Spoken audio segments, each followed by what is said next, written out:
잠시 기도하겠습니다. 하나님 감사합니다. 귀한 강단에 부족한 종을 세우셨습니다. 또 귀한 성도님들 만나게 하셨습니다. 하나님 새해 첫날입니다. 하늘문을 활짝 열어주시고 은혜를 주시옵소서. 하나님 만나게 하시고 하나님 경험하게 하시고 또 기도한 바 모든 소원들 주님 다 응답받을 수 있도록 축복하여 주시옵소서. 감사합니다. 예수님의 이름으로 기도합니다. 네. 우리 옆에 분 인사하겠습니다. 해피 뉴 이어 인사하겠습니다. 해피 뉴 이어, 해피 뉴 이어. 또 인사 한번 해보죠. 좋은 일이 가득하시길 바랍니다. 네. 얼굴을 좀 보고 하세요. 좋은 일이 가득하시길 바랍니다. 예. 예, 귀한교회 그리고 1월 1일 날 제가 1월 1일 집회해보는 건 처음인 것 같습니다. 할렐루야. 그래서 우리 김 목사님은 제가 SWM에서 같이 또 터키권을 섬기고 있는데 옆에서 뵐 때마다 정말 우리 목사님 너무 귀하세요. 귀하시고 제가 형님처럼 이렇게 따르는 목사님인데 등치는 크신데 섬세하세요. 섬세하시고 자상하시고 그리고 하나님 사랑하세요. 굉장히 지적인 분이시잖아요. 그런데 감성이 하나님을 굉장히 소녀처럼 이렇게 사랑하시는 모습을 제가 이렇게 봅니다. 그리고 하여간 어떻게든지 섬기려고 하시고 그 마음에 사심이 없는 귀한 목사님. 여러분 귀한 목사님 만난 여러분 주님으로 축복합니다. 아멘. 예, 그리고 성가대 너무 잘하시네요. 예, 저희 교회는 성가대가 없거든요. 근데 성가대가 있으니까 참 좋습니다. 오늘 귀 호강을 했습니다. 그래서 좋고요. 오늘 저에게 주신 시간 동안에 잠시 또 하나의 말씀을 또 주신 말씀 잘 나누고 가려고 합니다. 저는 2008년에 교회를 개척했습니다. 특별히 다음 세대에 대한 이렇게 마음을 주셔서 교회가 많은데 뭘 또 개척을 할까 그런 마음이 있었지만 하나님 다음 세대를 세우는 부분에 있어서 강력한 소망을 주셨습니다. 저희 아버지가 목사님이시고요. 통합청 목사님이세요. 그리고 제 동생도 목사고 그리고 재수 씨도 목사입니다. 그리고 저희 장모님도 목사입니다. 예. 그리고 저희 아버지가 개척을 하시고 이제 은퇴하셨는데 개척을 어렵게 하셨어요. 그리고 개척 상태에서 은퇴를 하셨습니다. 특별히 외국인 근로자에 대한 마음이 많으셔서 외국인 근로자들을 참 많이 섬기셨어요. 그래서 제가 저희 집에서 10년 동안 외국인 근로자들과 함께 살았습니다. 제 방에서. 필리핀 분과 한 3년 살았고 인도 분과 한 3년 살았고 나이지리아 분과 제가 청년 때 한 3년을 살았습니다. 왜 이 말 드리냐? 쉽지 않았다는 겁니다. 쉽지 않았고 그 아버지의 개척의 고난의 시간 동안 제 선택과 상관없이 그냥 제가 목사 아들이란 이유로 그 고난의 여정에 같이 동참했기 때문에 제가 개척교회를 하리라고는 상상도 할 수 없었습니다. 그런데 하나님의 강권적인 부르심에 제 친구 사무실에서 개척을 했습니다. 그렇게 개척을 했고 그리고 지금까지 하나님 은혜를 주셔서 교회를 잘 섬기고 있습니다. 최근 저에게 어떤 마음을 이렇게 주셨냐면 요즘 이렇게 성도님들을 보면 성도는 어떤지 모르겠어요. 고양시 제가 있는 이쪽에 보면 참 어려운 분들이 많은 것 같습니다. 그리고 저희 청년들 사역을 제가 25년 넘게 했는데 부교육자 생활한 것까지 합쳐서 요즘 청년들을 만날 때마다 그 안에 고민들이 다릅니다. 우울증 환자가 왜 이렇게 많고 공황장애 걸린 청년들이 왜 이렇게 많고 심지어 그런 우울증과 공황장애 같은 증세가 막 밑으로 저기 초등학교까지도 지금 막 내려가고 저희 학교가 또 대안학교를 해서 제가 잘 알거든요. 그리고 아픈 사람은 왜 이렇게 많은지 암 환자는 왜 이렇게 늘어나고 여러분 바깥에서는 기술이 발달해서 이제는 사람이 운전도 안 하는 그런 시대 안으로 들어갔는데 얼마나 많은 여러분 발전이 있습니까? 그런데 주변에 보면 고통받는 사람들이 너무 많은 거예요. 근데 그런 분들이 교회에 많이 오는데 제가 목사로서 고민이 되는 겁니다. 하나님 저분들 이렇게 보내주셨는데 어떻게든지 저분 안에 있는 많은 고민들, 문제들 잘 해결하고 싶은데 제가 보니까 그럴 만한 여력은 안 되고, 그러니까 제가 할 수 있는 건 뭐밖에 없냐면 기도하는 것밖에 없는 거예요.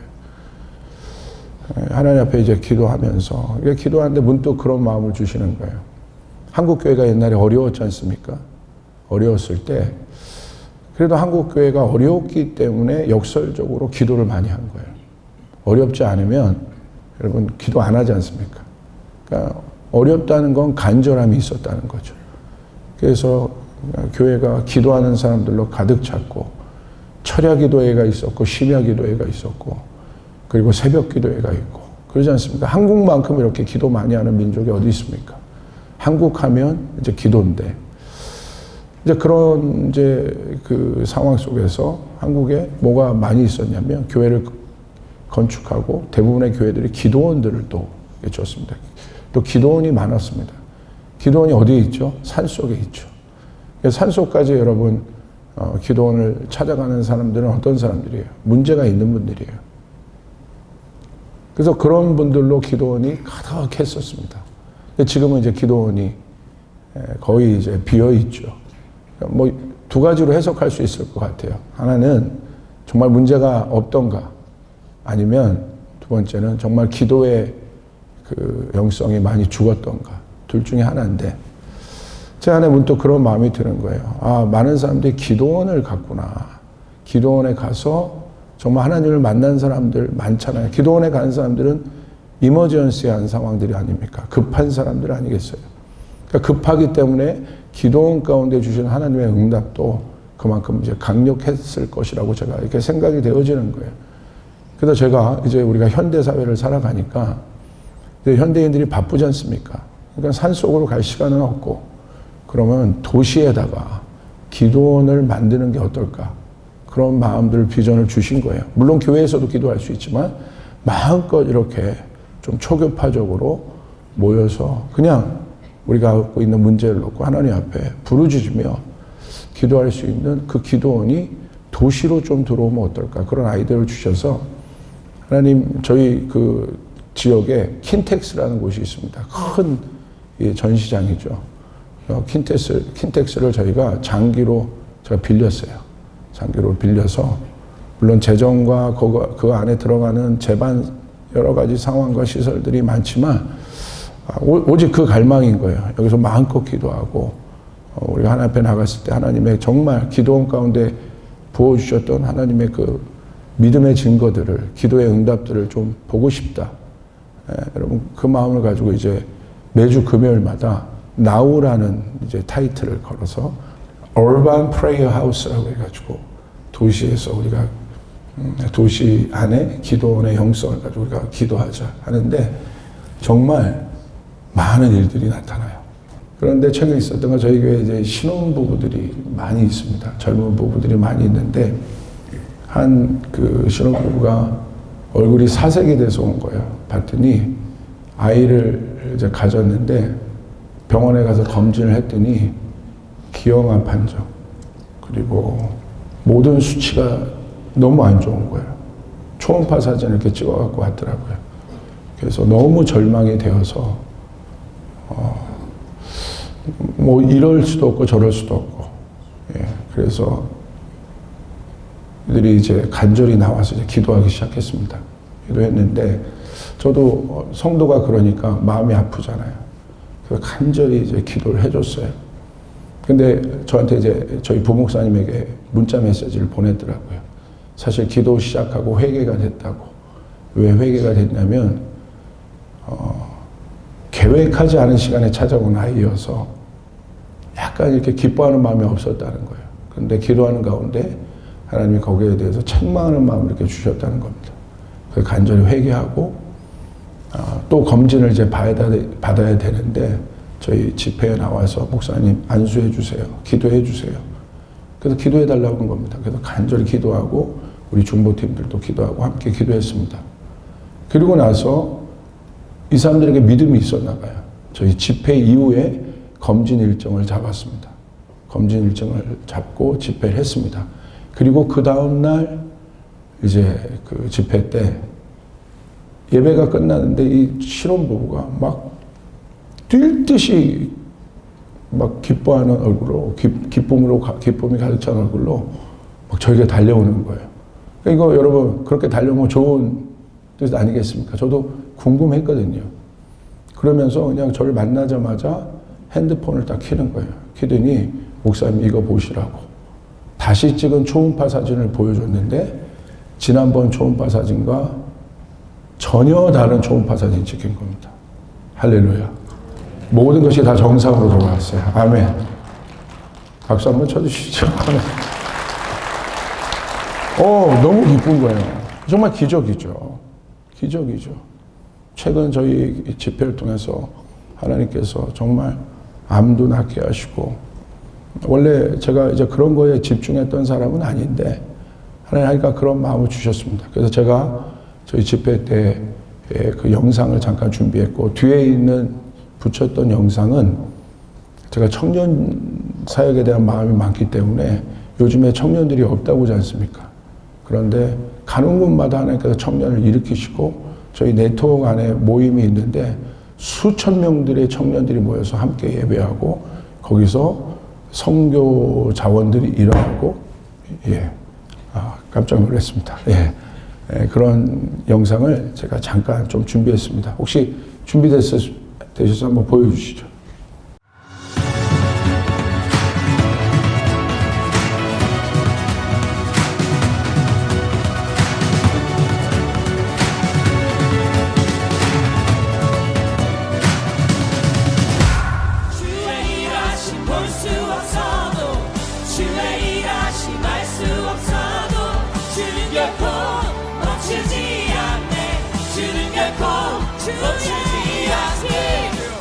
주님의 이름 한번 부르고 우리 기도하며 나갑니다. 기도합니다.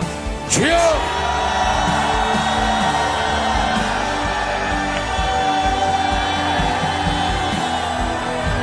주님 다시는 돌아가지 않겠습니다. 다시는 돌아가지 않겠습니다. 다시는 그 자리로 돌아가지 않겠습니다. 모든 분들이 다 질지어다.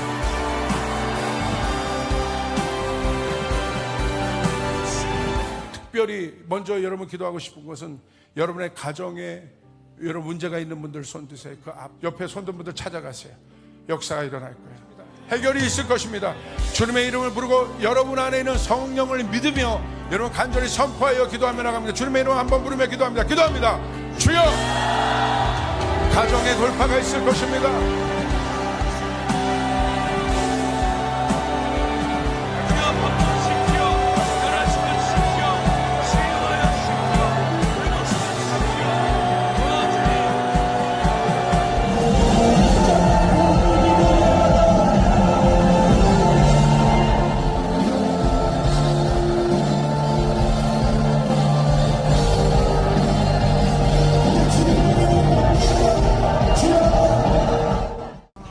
할렐루야. 우리 주님께 영광의 박수가 드리겠습니다. 곳곳의 통계에서 한국교회 젊은이들이 죽었다고 하는데 저는 그렇게 생각하지 않습니다. 우리 예수님 살아계십니다. 그리고 오늘 그 예수님은 오늘도 문제 있는 자들을 찾아가고 계시고 그들을 고치시고 치유하시고 회복하시는 분이십니다. 제가 제 배경을 잠깐 말씀드렸는데 왜 이런 말씀 드리냐면, 제가 이제 목회자 가정에서 큰 이제 목사 아들이지 않습니까? 제 안에 하나님이 누구인지는 제가 지식으로는 알았어요. 지식으로는 알았는데 하나님을 직접적으로 경험해 본 경험들은 많이 없는 거예요. 그러니까 하나님이 누군지는 아는데 하나님이 나에게 어떤 분이냐, 나에게 어떤 분이냐. 사실 그렇게 묻는다면 제가 설명은 할 수 있지만, 교리적으로 설명할 수 있고 성경을 보면서 설명할 수 있지만 나에게 어떤 분이냐고 직접 묻는다면 제가 뭐라고 할 말이 없더라고요. 그렇기 때문에 저는 뭐 교회 일 많이 하고 교회 활동도 많이 하고 뭐 예배도 드리고 기도도 했지만 사실 제 안에는 그런 괴리감들이 있었습니다.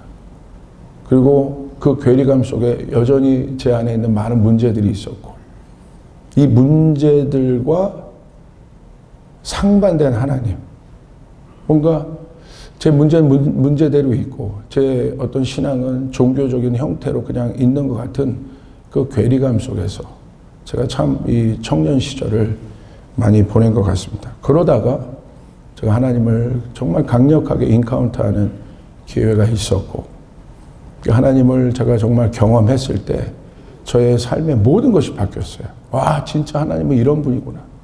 근데 그 하나님을 언제 경험했냐면 제가 정말 어려움에 있을 때, 제가 곤란한 상황에 있을 때 하나님이 정말 멀리 계신 분이 아니라 정말 나의 고난과 어려움의 문제 가운데 하나님이 계시더라고요.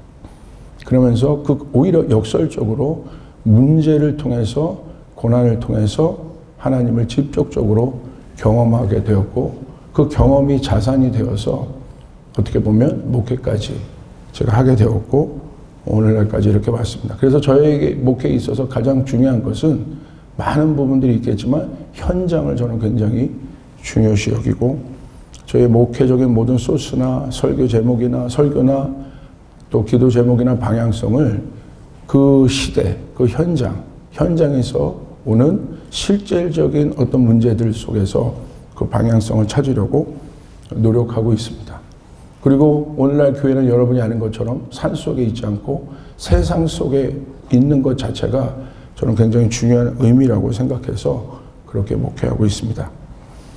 얼마 전 제 딸들이 그 TV 프로그램 하나를 열심히 보더라고요. 그래서 봤더니 뭐냐면 흑백요리사인 거예요. 흑백요리사 보셨어요? 흑백요리사 1편이 이게 히트를 쳤지 않습니까? 저는 약간 반골 기질이 있어서 유행한 건 보기가 싫어요. 이상하죠? 그래서 유행했는데 이상하게 보기 싫더라고요. 그런데 이게 2가 시작된 거예요. 2가 딱 시작됐는데 저희 딸들이 그걸 보고 있는데 제가 앉아서 차를 마시다가 이렇게 옆에서 봤어요. 봤는데 눈을 뗄 수가 없는 거예요. 너무 재밌는 거예요. 여러분, 그 흑백요리사를 제가 정주행을 했습니다. 쭉 보면서 제가 뭘 깨달았냐면, 야, 이거 복음의 본질과 굉장히 내용이 비슷하다. 무슨 말이냐면, 이런 흑백요리사를 보시면 유명한 셰프들이 다 나옵니다. 거기에는 뭐 미슐랭을 획득한 레스토랑의 셰프도 있고, 청와대에서 20년간 요리한 셰프도 있고, 중식이나 한식이나 일식에서 이름만 대면 내노라 하는 타이틀을 가진 유명 셰프들이 총 집합을 했어요. 그런데 왜 제가 이게 복음의 본질과 비슷하다는 생각을 했냐면 그들이 평가를 받지 않습니까? 어떻게 평가를 받습니까? 그들이 해놓은 음식을 놓고 그 음식을 직접적으로 맛보고 바로 평가를 합니다. 여러분, 제가 무슨 말씀을 여러분에게 드리냐면 맛은 직접적인 거죠.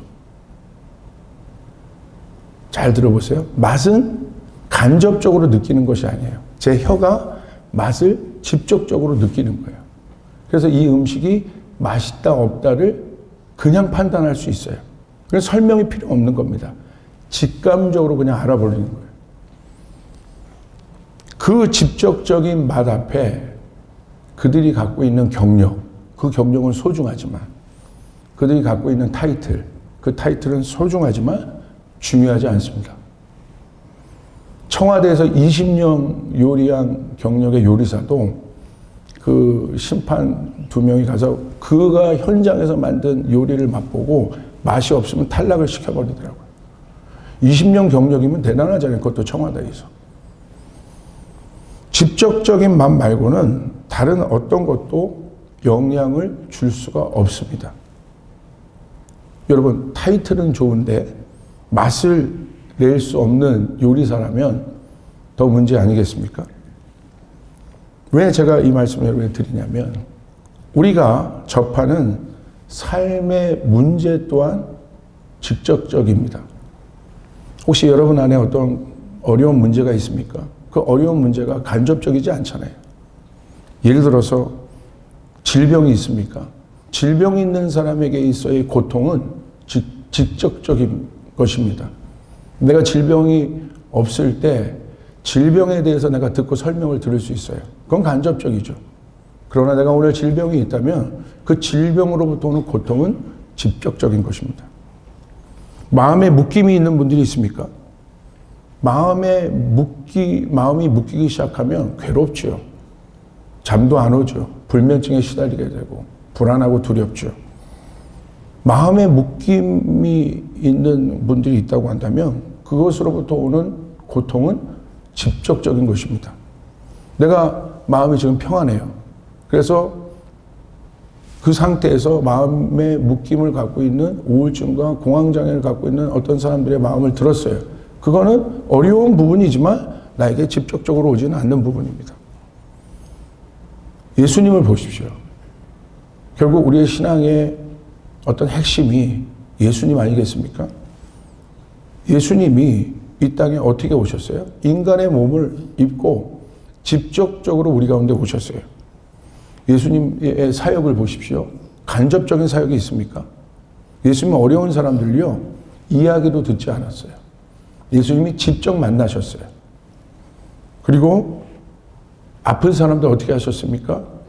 직접 손을 대어 치유하셨습니다. 만지셨습니다. 직접 고치셨습니다. 그리고 예수님의 교육을 한번 여러분 생각을 해보십시오. 제자들 키우지 않습니까? 예수님께서는 어떻게 제자를 키우셨어요?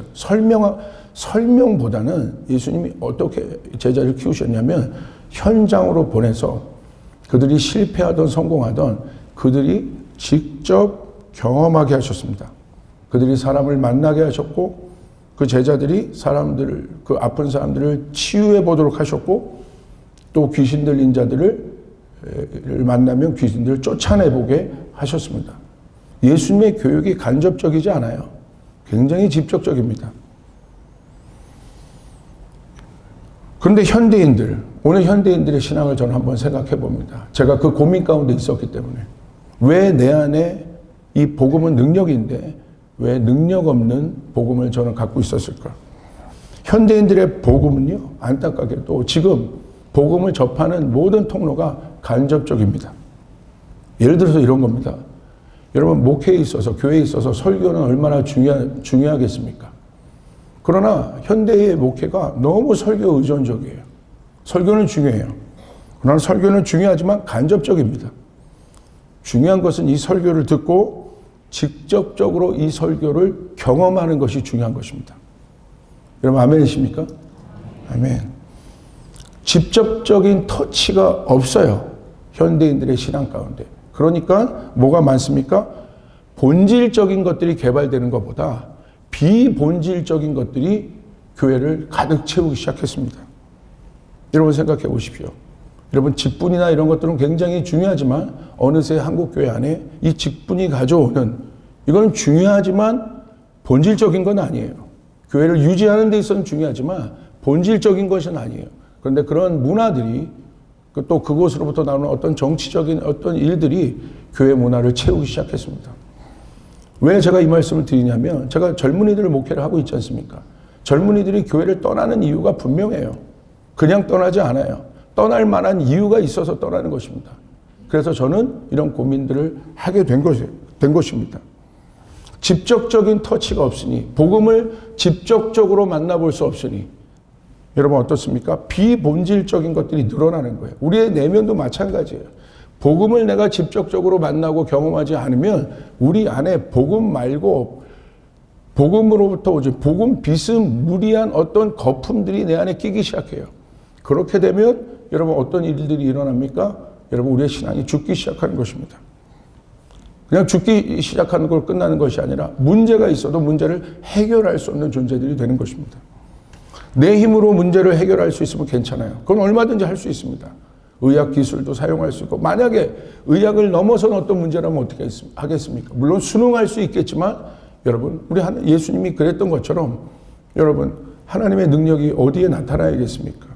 우리의 힘을 초월한 어떤 문제들이 앞에 내가 직면해 있다면, 여러분 제자들도 예수님과 다닐 때 풍랑을 만났지 않습니까? 근데 풍랑은 뭐예요? 그들이 배 전문가였고 바다 전문가였는데 그들을 초월한 어떤 풍랑들이 다가온 거예요.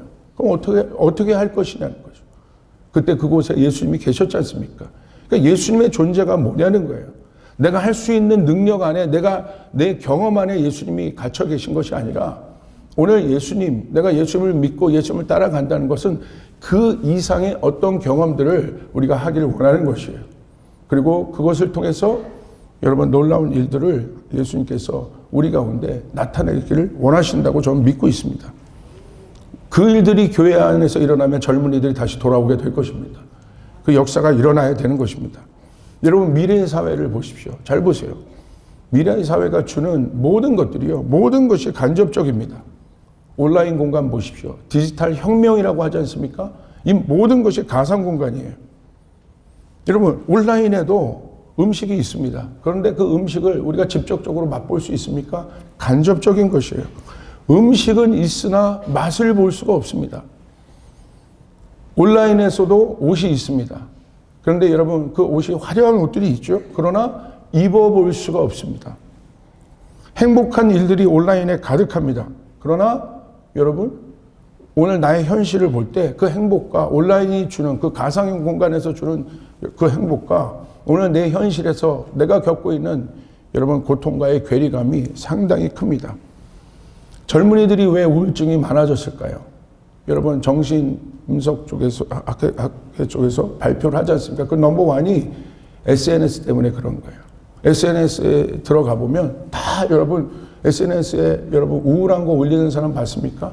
다 자기 잘난 거, 자기 보여주고 싶은 거, 호텔에서 발 뻗고 아 좋다 막 이런 거, 이런 거 보여주죠. 거기다가 자기 고민하는 거 보여주겠습니까? 옆에 뭐 칵테일 하나 딱 놓고 안식 뭐 이런 거 보여주지. 근데 그거 보고 있는데 여러분 자기는 배달하고 있는 거예요. 그러니까 그것으로부터 오는 자기 친구는 저러고 있는데 자기는 이러고 있고 거기서 오는 박탈감과 괴리감이 어마어마하게 크죠. 그것이 실제적으로 청년들 가운데 우울증을 주는 중요한 요인이 되고 있고 그래서 실제적인 솔루션은 SNS 지우라고 실제적으로 얘기를 하고 있습니다. 이게 바로 이제 실질적이라는 거죠. 자, 보겠습니다. 교회에서 선교를 외칩니다. 여러분, 선교를 아는 것과 경험하는 것은 달라요. 선교를 알려면 어떻게 하겠습니까? 간접적인 우리가 선교도 할 수 있으나 선교를 직접적으로 경험해야 됩니다. 저희 교회 청년들 가운데 여러분 정말 청년들이 많고 청년들 안에 부흥이 있는데 여러분 저는 우리 청년들 1년에 한 150에서 200명씩 중동으로 보냅니다. 중동으로 여러분 보내면 여러 가지 여러분 싸워야 될 것들이 있어요. 첫 번째는 시간과 싸워야 돼요. 가고 오고 비행기만 이틀을 여러분 타야 됩니다. 그러니까 동남아시아 2박 3일 갔다 오는 걸로 여러분 안 돼요. 그냥 휴가 2박 3일 정도 내서는 안 돼요. 적어도 거기 갔다 오려면 일주일 이상 휴가를 내야 돼요. 현대인들에게 제일 중요한 시간과 싸워요. 그리고 비행기값 많습니다. 예, 기본적으로 여러분 중동 가려면 유럽을 거쳐 가야 되기 때문에 여러분 비행기 여러분 내는 페이도 만만치 않고 선교사님 도와야죠. 재정으로 부어야 될 것들이 많습니다. 그런 선교에 200명, 300명씩 청년들이 지원을 해요. 그리고 왜 이 일들이 10년 넘게 끊이지 않냐면 이것이 장기 선교사가 나오는 어떤 그런 어떤 과정까지 이게 연결이 됐냐면 갔다 온 사람들이 경험한 사람들이 얘기하는 거예요. 아, 이런 거구나. 저도 중동 선교를 저희 교회가 목숨 걸고 하고 있는데 중동 선교를 하기 전에 여러분 저는 어떤 선입견이 있었냐면 중동 가면 다 목 잘라지는 줄 알았어요. 너무, 예, 중동에서 비춰오는 내가 갖고 있는 그 소식들이 다 무서운 소식들밖에 없는 거예요. 근데 제가 아는 아주 친한 목사님이 계십니다.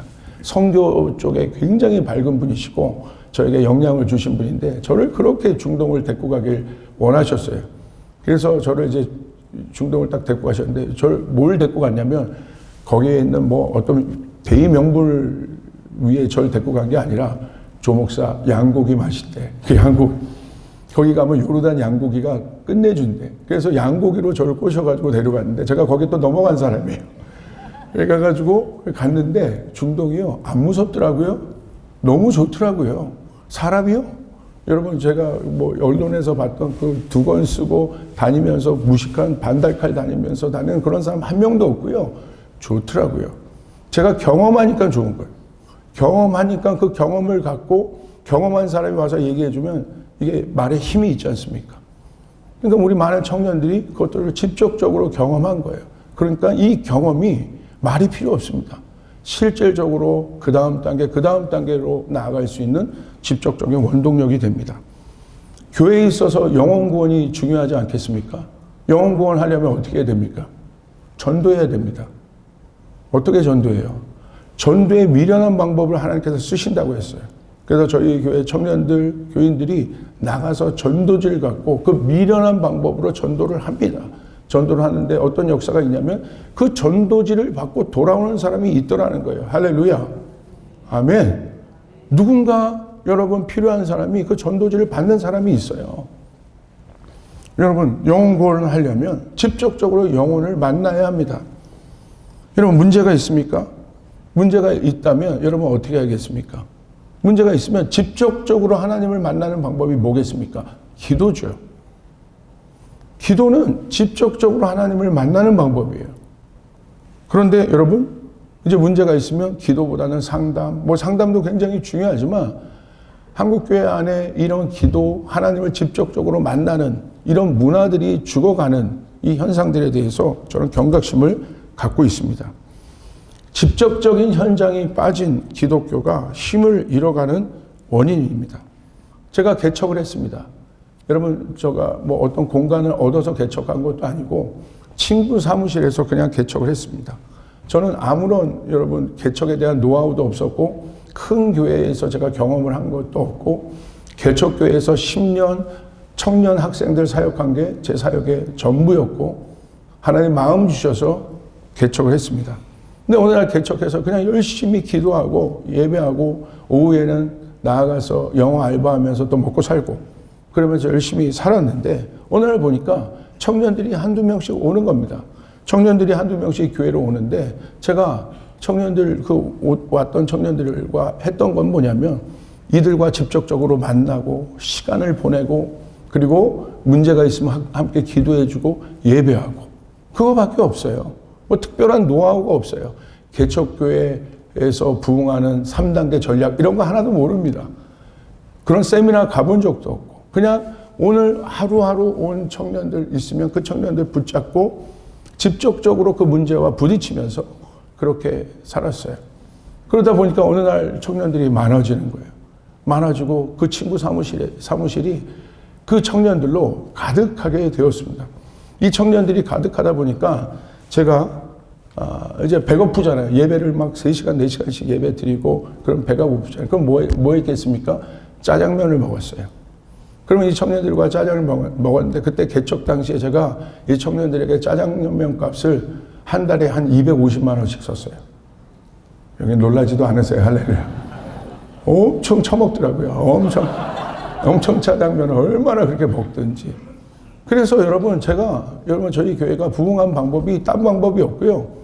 청년들 만나서 예배하고 그들과 직접 만나고 그리고 짜장면 먹은 거밖에 없어요.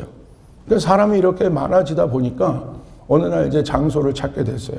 그러니까 저희가 그때 당시에 고양시 화정 지역에 있었는데 화정 지역에 장소 하나가 나온 겁니다. 그 장소를 가봤더니 400평이나 되는 지하 공간이었어요. 그래서 400평이면 얼마나 넓은 공간입니까? 그런데 저희 집사님이 그러는 거예요. 목사님, 400평의 공간이 나왔는데 여기가 술집이었습니다. 가보니까 술집이더라고요. 근데 저희는 방법이 없었어요. 왜냐하면 저희 그 사무실 옆에 고시원이 있었고 이상한 마사지집이 있었습니다. 그래서 저희가 막 크게 기도하고 막 청년들 막 뜨거우니까 그렇게 되면 막 항의가 들어오는 거예요. 마음껏 기도할 수 있는 장소도 없고 하나님 마음껏 기도할 수 있는 장소를 주세요. 그렇게 기도했는데 술집이 나온 겁니다. 술집에 갔더니 저는 여러분 아무 조건도 없었어요. 그냥 거기 넓은 곳이고 조용한 곳이니 제가 들어가겠다. 화정 터미널역 터미널 지하에 저희 그 공간이 나왔는데 저희가 들어갔습니다.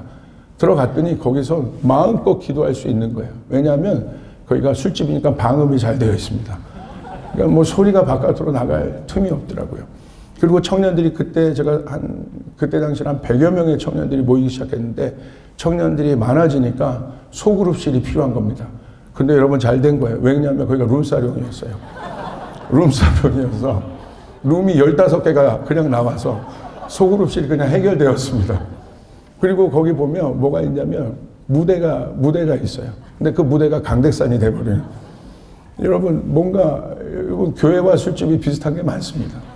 그래서 유럽은 교회가 술집이 된다고 했는데 저희는 술집을 교회로 만들어서 이게 CTS 다큐멘터리에서도 한번 나온 적이 있어요.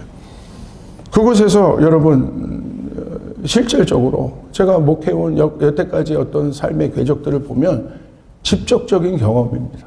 그곳에서 하나님을 만나고 그곳에서 우리와 함께 하신 하나님, 그 하나님은 멀리 있는 하나님이 아니었습니다. 저희가 지금 있는 공간도 도시 한복판, 일산에서 가장 중심된 번화한 라페스타라는 곳이 있습니다. 그 중심 한복판으로 들어온 이유, 그곳에 제가 교회를 저희가 산 이유도 딴 것이 아니라 젊은이들이 많이 있기 때문에 그 한복판으로 들어가서 젊은이들과 만나기 시작하며 많은 경험들을 하게 되었습니다. 그걸 통해서 어떤 것들이 함량됐냐면 직접적인 능력이 함량된 거예요. 이 직접적인 능력을 제가 굳이 한 단어로 표현해 보자면 이것을 직관이라고 말할 수 있습니다. 여러분, 이 직관력이 굉장히 중요합니다. 미래는 설명의 시대는 아닙니다. 설명은 이제 챗GPT와 AI가 끝냅니다. 어떤 사람이 필요하냐면 직관력이 있는 사람이 필요해요. 직관은 뭐냐면요, 그냥 아는 거예요. 설명 없이 아는 거예요. 설명은 벌써 간접적인 거예요. 그러나 직관은 어떤 일을 꿰뚫어 볼 수 있는 통찰력이에요. 능력이에요. 오늘 이 소망교회 안에 여러분께서 특별히 이 한 해 여러분 가운데 직관력을 주시기를 주님의 이름으로 축복합니다. 아멘. 할렐루야. 아멘. 아멘 크게 하실 수 있군요. 할렐루야. 직관은 그냥 아는 겁니다. 예. 그렇기 때문에 여러분 우리가 잘 생각해 보셔야 돼요. 현재의 상황이 어떤 상황인지 직관력이 있는 사람은 그냥 알아요. 누구에게 보고 들어서 아는 것이 아니라 그냥 알아요. 그리고 지금 분위기가 어떤 분위기인지 직관력이 있는 사람은 처음 가도 그 분위기를 읽어내는 능력이 있습니다. 그리고 어떤 문제가 있습니까? 직관력이 있는 사람은 그 문제를 꿰뚫어 보는 통찰력이 있어요. 예수님 보세요. 설명으로 문제를 아신 게 아니에요. 예수님 보세요. 우물가의 여인을 보십시오. 우물가의 여인이 자신의 어떤 상황들을 주저리 설명하는데 예수님이 어떻게 하셨어요? 그냥 만나셨어요. 만나자마자 그 여인의 실제적인 문제를 꿰뚫어 알아보신 거예요. 그러니까 그 여인이 그 직관, 예수님의 그 어마어마한 통찰력, 그 통찰력과 직관은 위로부터 오는 통찰력이죠. 그것을 통해서 그 여인의 인생이 바뀌어지기 시작합니다. 오늘날 여러분 현대 기독교를 보면 너무 많은 설명을 원해요. 여러분 설명해서 갈 수 있으면 좋은데 우리의 인생이 설명으로 알 수 있는 것들이 없지 않습니까?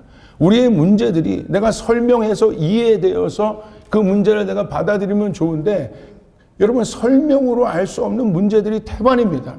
여러분 그런 문제들을 어떻게 우리가 넘어갈 수 있겠습니까? 오늘날 설교를 보면요 모든 것이 설명에 맞춰져 있어요. 여러분 좋은 설명을 들으면 여러분 깨어나는 물론 좋겠지만 내가 이해되어서 좋겠지만 그것은 도움을 줄 뿐이에요. 여러분 실제로 중요한 것은 여러분의 문제가 해결되어야 됩니다. 할렐루야. 아멘.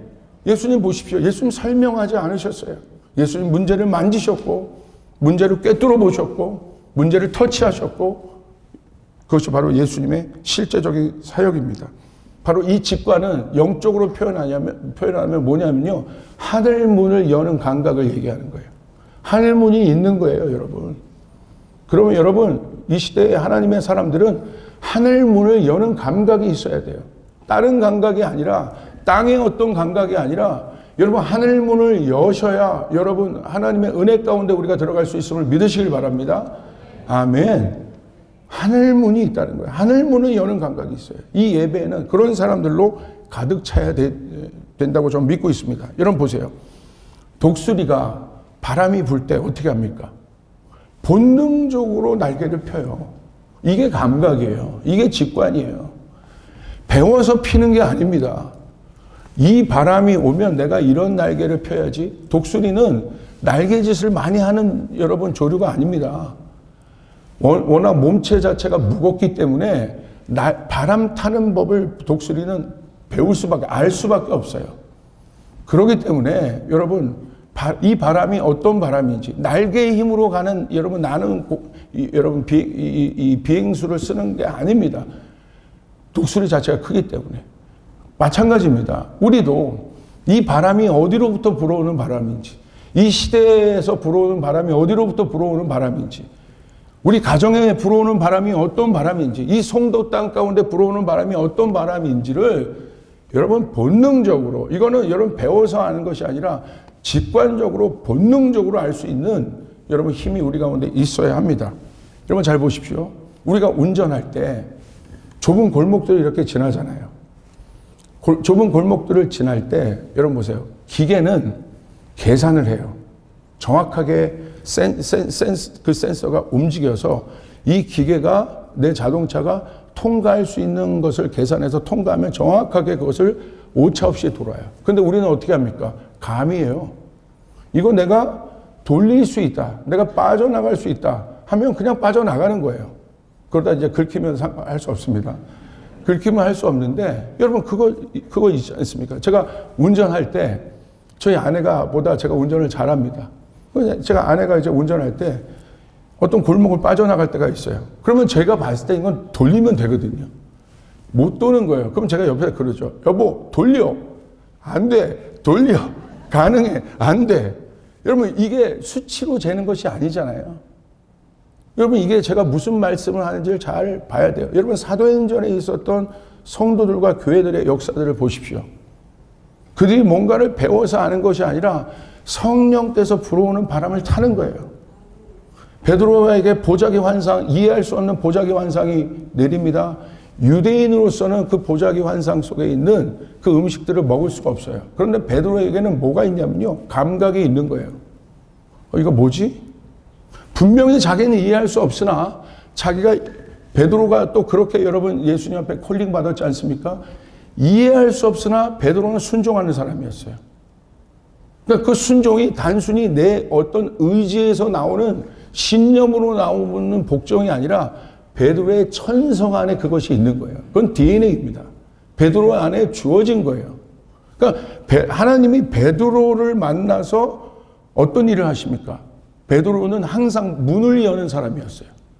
그래서 여러분 이태리 여행 가시면 베드로 동상을 어떻게 알아봐요? 열쇠를 갖고 있지 않습니까? 베드로에게 천국의 열쇠를 주셨듯이 베드로의 사역을 보면 항상 처음에 문을 여는 사람이 베드로예요. 그리고 그 베드로가 이제 문을 열면 바울이 들어가서 바울은 뭘 갖고 있죠? 검을 갖고 있죠. 동상, 검을 갖고 있는 동상은 보면 다 바울입니다. 이 검은 뭘 상징합니까? 말씀을 상징하죠. 베드로가 문을 열면 바울이 들어가서 말씀으로 교회를 세우고 또 체계 있게 그것들을 하십니다. 제가 봤을 때 바울의 사역도 굉장히 중요하지만 지금은 모든 것이 답답하고 막혀있는 상황에서 어떤 사람이 필요하냐면 사고 칠 사람들이 필요한 거예요. 역사는요, 사고 칠 사람들이 바꿔요. 여러분 잘 아셔야 돼요. 그렇기 때문에 역사의 인물 중에 여러분 위대한 인물들은 다 어디서 나오는지 아십니까? 중심부에서 나오지 않아요. 역사를 바꿨던 수많은 위대한 인물들은 시대를 바꿨던 인물들은 다 어디서 나오냐면 창고에서 나와요. 변방에서 나옵니다. 예수님 변방에서 나오셨어요. 여러분 여기서 역사를 공부하신 분들 보십시오. 이것이 역사의 패턴이에요. 중앙에 있으면 이미 모든 것에 젖어 있기 때문에 바꾸기가 힘들어요. 그렇기 때문에 하나님께서는 이 영적 원리도 마찬가지고 시대를 바꾸는 원리도 마찬가지입니다. 항상 새로운 일이 일어날 때 새로운 일은 항상 변방에서 일어나게 되어 있습니다. 여러분 지금 IT 업계도 다 보십시오. 이 IT 업계가 누가 여러분 IT 업계에서 이 모든 것을 잡은 사람이 되었습니까? 이 피터 틸이라는 사람이 지금 미국에서 굉장히 영향력 있는 사람인데 이 사람은 이렇게 얘기해요. 젊은이들에게 이런 강의를 하더라고요. 자본주의 생각하면 자본주의가 경쟁과 연결이 이렇게 돼 있다. 자본주의하면 경쟁사회라고 하는데 자기가 생각할 땐 그렇지 않다. 경쟁 안으로 들어가면 이미 쉽게 말하면 돈 벌 수 없다는 거예요. 음식점이 많은데 내가 음식점을 또 차려요? 잘하면 현상 유지, 아니면 망하는 거예요. 경쟁이 많을수록 리스크가 큽니다. 거기는 여러분 돈이 오지 않는다는 거죠. 제가 여러분 이 사람이 예수 믿는 사람인지 모르겠지만 굉장히 인사이트가 있었어요. 그러면서 뭐라고 얘기하냐면 진짜 돈을 벌려면 누구도 하지 않는 어떤 것들을 해야 된다는 거예요. 그게 맞는 거죠. 경쟁이 없는 일이죠. 그건 바로 어떤 일입니까? 새로운 일입니다. 새로운 일들을 할 때 여러분 그곳에 어떤 일이 일어나요? 리스크가 따르지만 그것들이 관통할 때 사막에 길을 내면 얼마나 여러분 강력한 여러분 그거 역사입니까? 광야에 길이 나고 사막에 강이 낮으면 사막에 강이 날 수 없는데 사막에 강이 난다는 거예요. 그것은 어떤 일들이 그 다음부터 일어나겠습니까? 여러분 지금 이 시대를 바꾸고 있는 사람들 보십시오. 경쟁으로 들어간 사람들이 아무도 없어요.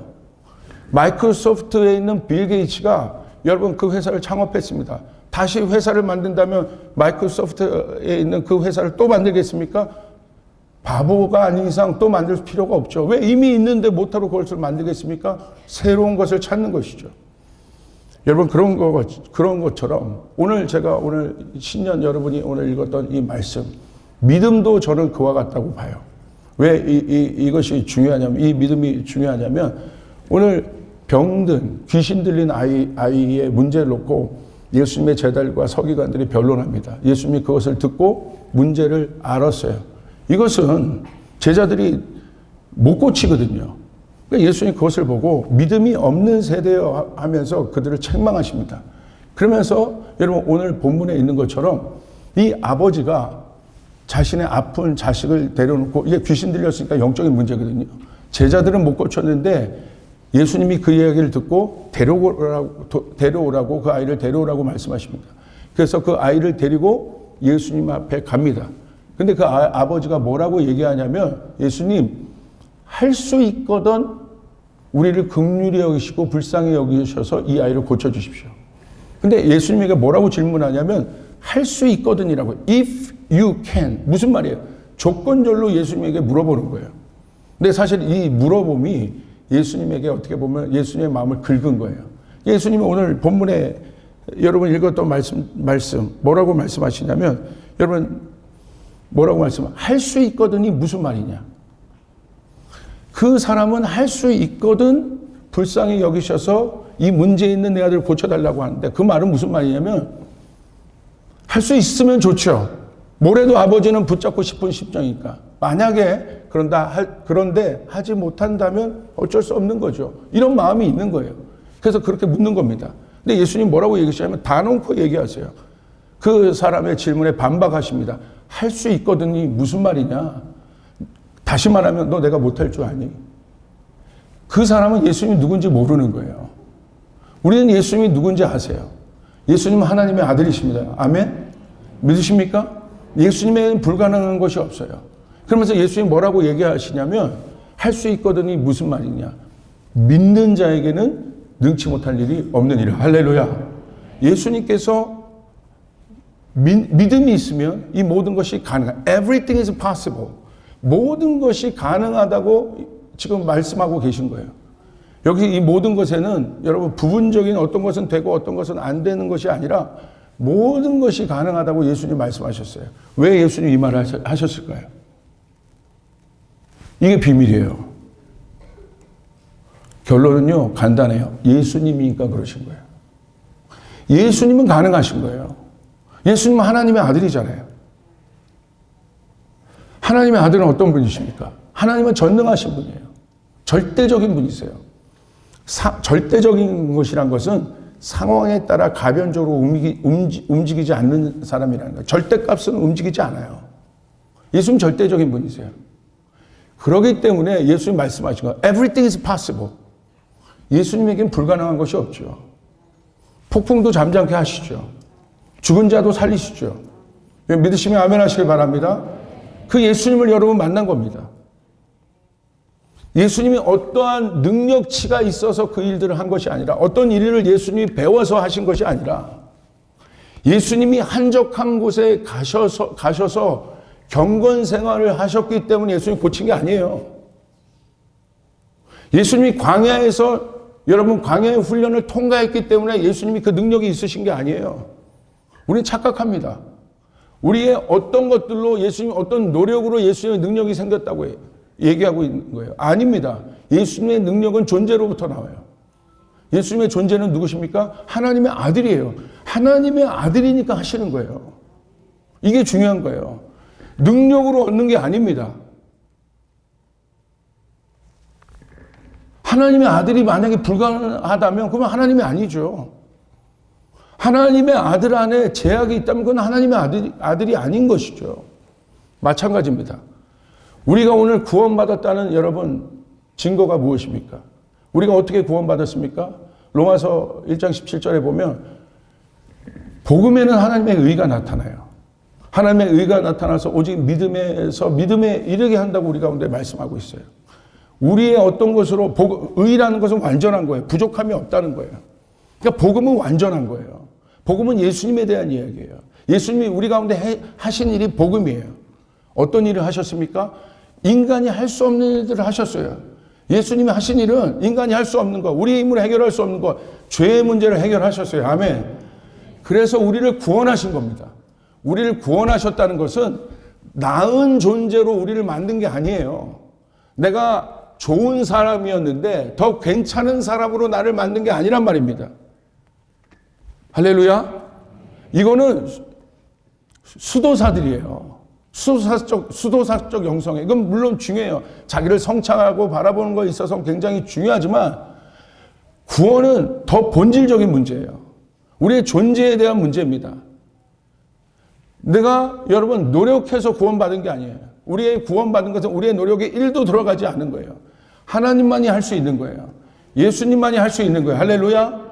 그래서 우리를 어떤 존재로 만들어 주셨냐면 다른 차원의 존재로 만드셨어요. 나은 존재로, 성불된 존재로 우리를 만드신 게 아니에요. 다른 존재로 만드셨어요. 내가 구원받았다는 건 다른 존재. 그래서 born again이라고 하는 거예요. 내가 다시 태어난 존재. 다른 차원의 삶이 나에게 열리게 된 것입니다. 그래서 다른 차원으로 변화된 삶의 증거가 뭐냐면 로마서 12장 1절 2절에 나오죠. 뭐라고 나옵니까? 리뉴 마인드를 너희가 갖게 되었다. 새 생각을 갖게 되었다. 그 전까지는 내 생각을, 옛 생각을 갖고 살아갔는데 내가 구원받은 증거가 무엇입니까? 내가 교회 열심히 다닌 것이 구원받은 증거입니까? 아니라는 거죠. 내가 구원받은 증거, 로마서 말씀에 보면 내 생각이 바뀐 거예요. 내 사고 체계가 바뀐 것이에요. 예전에는 옛사람적인 생각을 했어요. 그런데 내가 바뀌었다는 것은 새 사람의 생각을 하게 되는 거예요. 이게 노력으로 되는 게 아닙니다. 공부해서 되는 게 아닙니다. 교회 열심히 다녀서 되는 것이 아니에요. 이건 존재적인 거예요. 예수님께서 우리 가운데 말씀하세요. 존재에 대한 아주 중요한 원리를 우리 가운데 어떻게 말씀하시냐면 이렇게 말씀하시죠. 좋은 나무가 좋은 열매를 맺는다. 좋은 열매를 맺는 조건은 좋은 나무가 되는 거예요. 나쁜 나무가 나쁜 열매를 맺는다. 나쁜 열매가 노력을 한다고 해서 좋은 열매를 맺을 수 없는 것입니다. 우리가 좋은 나무가 되었기 때문에 좋은 나무는 내추럴리, 자연적으로 좋은 열매를 맺게 되어 있습니다. 믿으시면 아멘 하시길 바랍니다.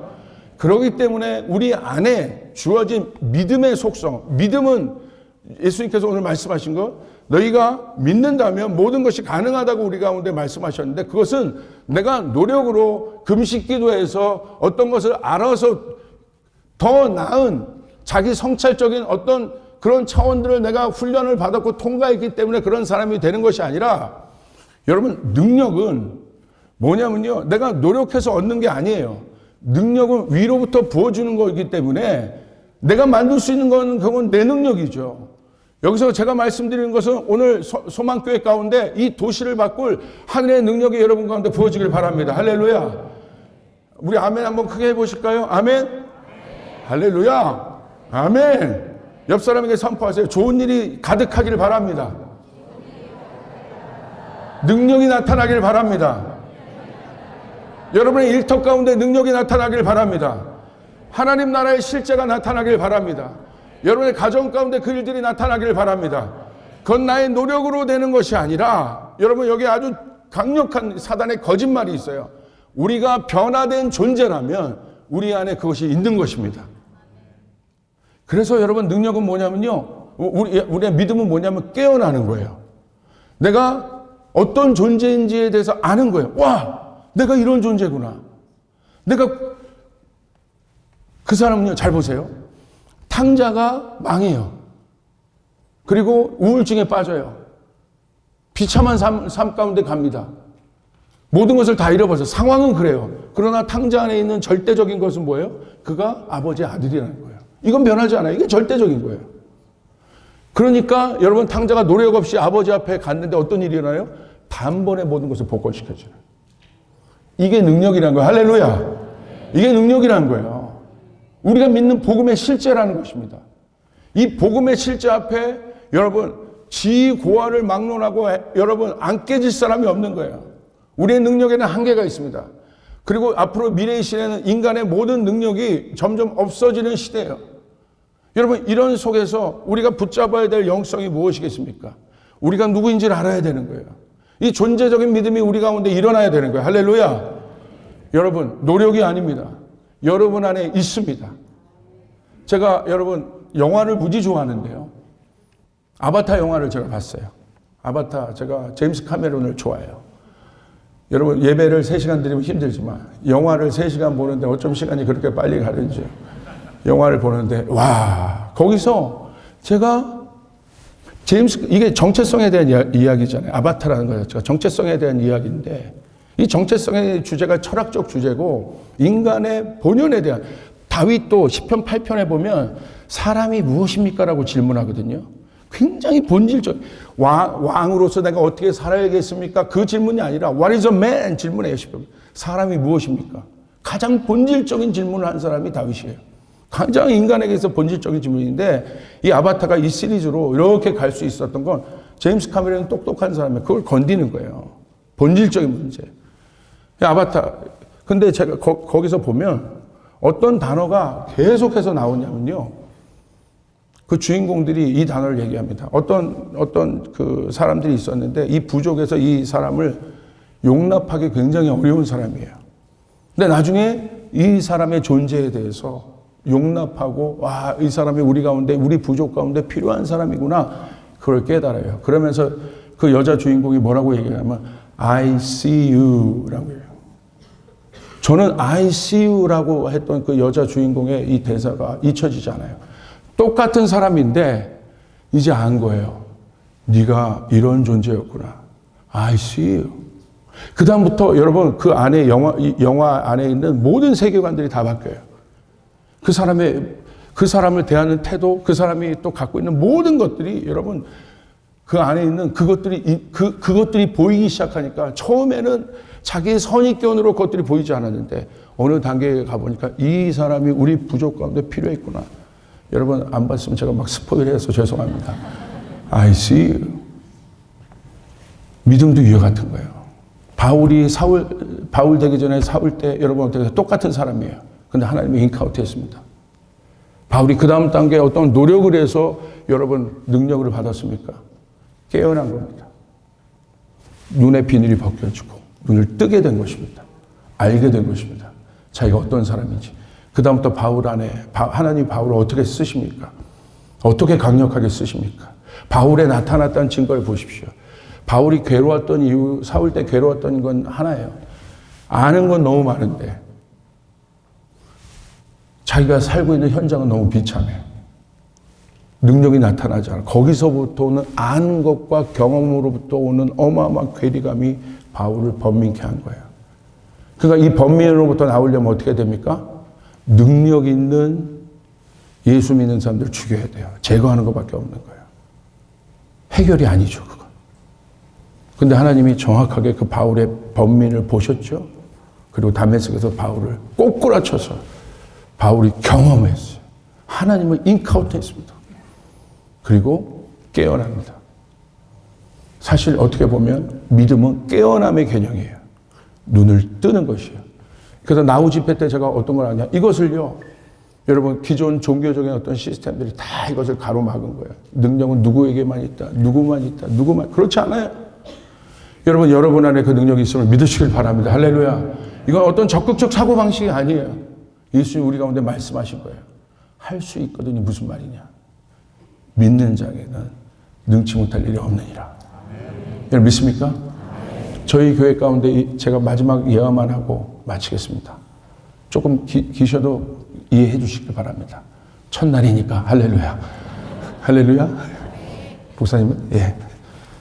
제가 이 치유의 문들이 저희 교회 가운데 이렇게 열린 게 저는 원래 기도 잘 안 하는 목사였어요. 근데 하나님이요 문제를 줘서 저를 항상 이렇게 업그레이드 시키세요. 근데 그 방법이 너무 싫어요. 그냥 업그레이드 시켜주시지. 꼭 문제를 줘서 거기서 박삭 저를 깨트린 다음에 그 다음 단계로 저를 이제 통과시키는데 치유에 대한 건 제가 아픈 성도들이 있으면 기도하죠. 당연히. 기도하는데 제가 아파본 거예요. 저는요. 아픔이란 걸 잘 몰랐어요. 제가 자신 있는 건 건강이었거든요. 하루에 수영을 2km씩 했죠. 그걸 18년 동안 했습니다. 목사님도 수영 매니아신데. 그리고 복싱 했습니다. 원펀치 3강냉이 끝납니다. 여러분. 복싱을 한 4년 했고. 하여간 운동 너무 좋아했어요. 예. 하여간 자신 있었는데. 오늘 제가 예배하다가 아킬레스건이 끊어진 거예요. 아킬레스건이 끊으니까 족부 질환이지 않습니까? 이거 걷지를 못하는 거예요. 그래서 제가 휠체어 신세를 지고 그리고 목발을 쥐고 그런 불편한 생활을 걷지 못하는 생활을 6개월을 지냈어요. 그래서 제가 막 앉아서 저희 교회 사이트에 가면 앉아서 설교하는 게 그게 어떤 분은 저기 왕성교회 길로나 목사님은 목사님 카리스마 있게 보이려고 앉아서 하는 거야? 아니라 제가 다리 다쳐서 그렇게 한 거예요. 그러니까 다리 다쳐서 그렇게 고생하면서 이게 좀 나을 만한데 제가 허리 디스크가 또 나간 거예요. 이게 족부 쪽으로 마비가 와가지고요. 이건 위급한 증세거든요. 그래가지고 나을 만할 때 가서 허리 수술을 또 했어요. 야, 이게 2번 연속 수술실을 1년 상환으로 이렇게 들어가는데요. 마음이 좋지가 않더라고요.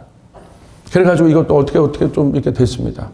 그리고 나서 이제 정기 검진을 일산 차병원에서 제가 봤는데 그냥 나라에서 하는 거 말고 돈 내고 받으니까 많이 검사해 주더라고요. 그래서 초음파로 막 이렇게 재는 거예요. 근데 초음파로 제 목을 한참을 보는 거예요.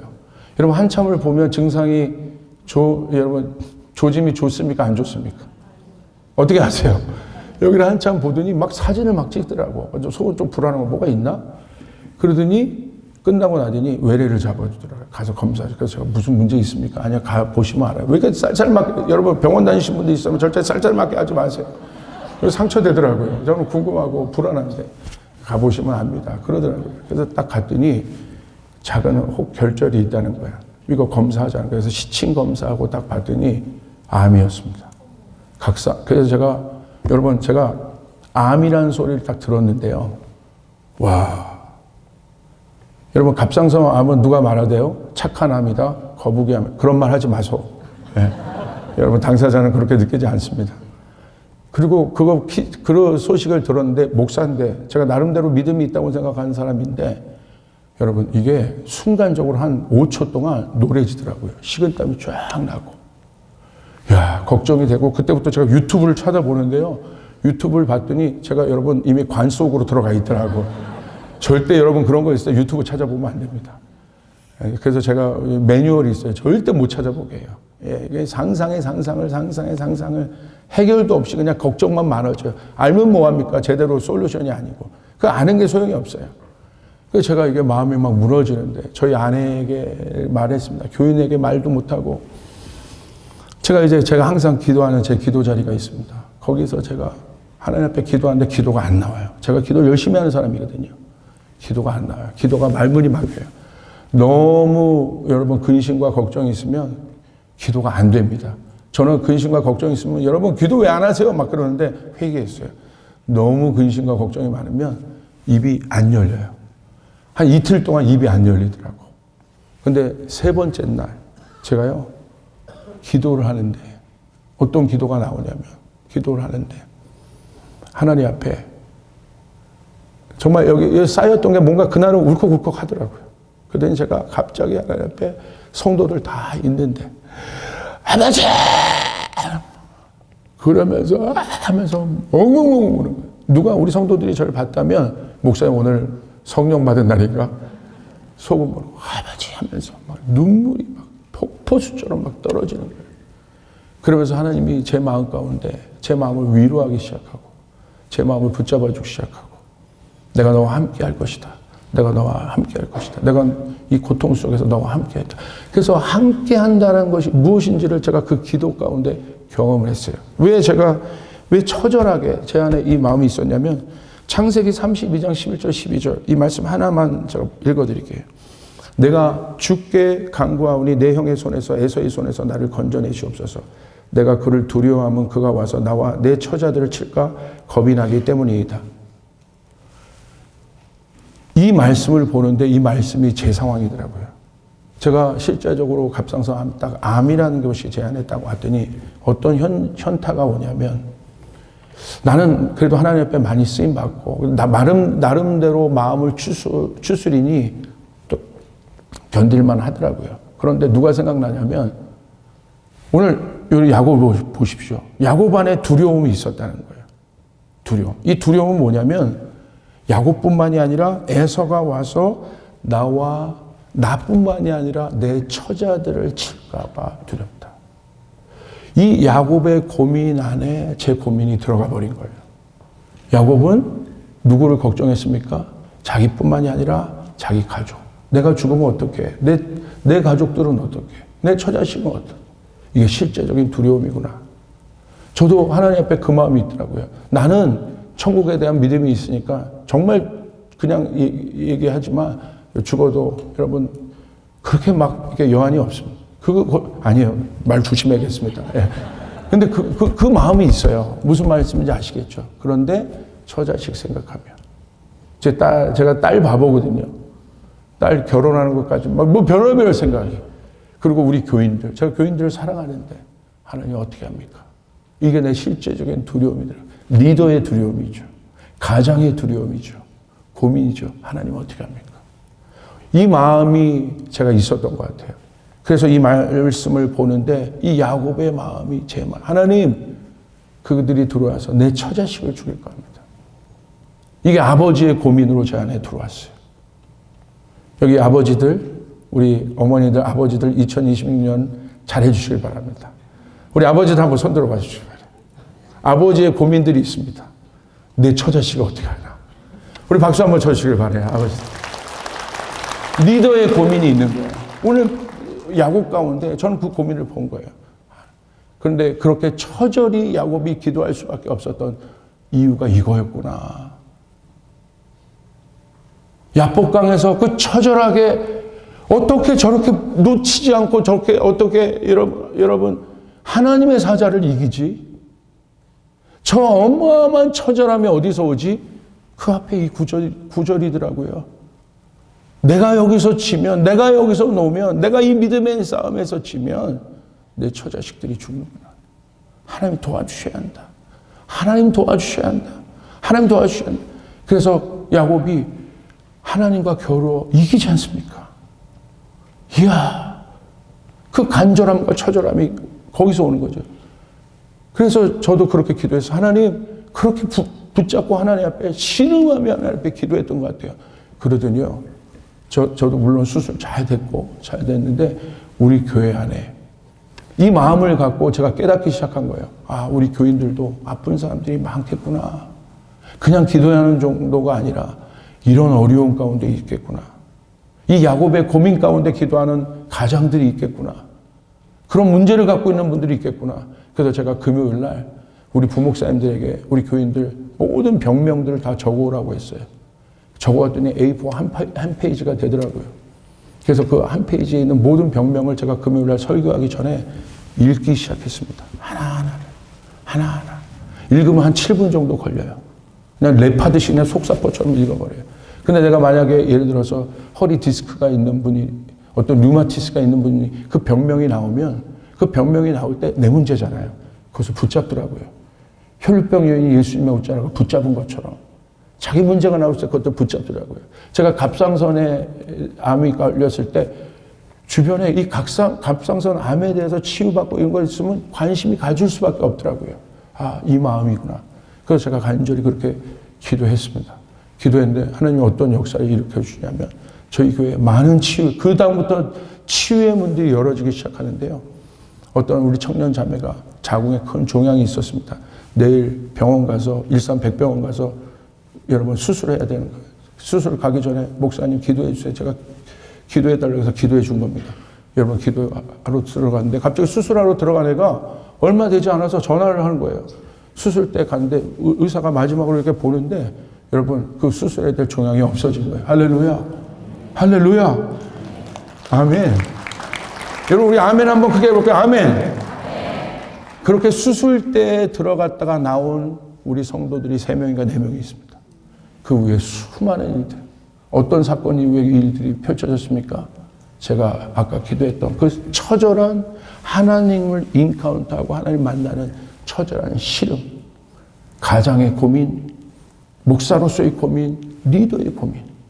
이 고민 속에서 저는 뭘 봤냐면요. 예수님도 두려워하셨지 않습니까? 예수님의 고민. 할렐루야. 여러분, 제가 그래서 깨달은 건 하나님이 그 고민 가운데 계시고 고통 가운데 함께 가여 주시고 또한 고통뿐만이 아니라 우리 가운데 그것을 해결할 수 있는 능력을 우리 가운데 이미 주셨음을 믿으시며 살아갈 수 있는 특별히 2026년 믿음으로 승리할 수 있는 여러분 되시기를 주님의 이름으로 축복합니다. 여러분 한번 이렇게 외쳐볼까요? 할 수 있거든이 무슨 말이냐? 믿는 자에게는 능치 못할 일이 없느니라. Everything is possible. 아멘. 옆 사람에게 선포합니다. 믿는 자에게는 능치 못할 일이 없습니다. 우리 소망교회를 통해서 그 일들을 가능하게 하실 것입니다. 아멘. 우리 주님께 영광의 박수 올려드리겠습니다.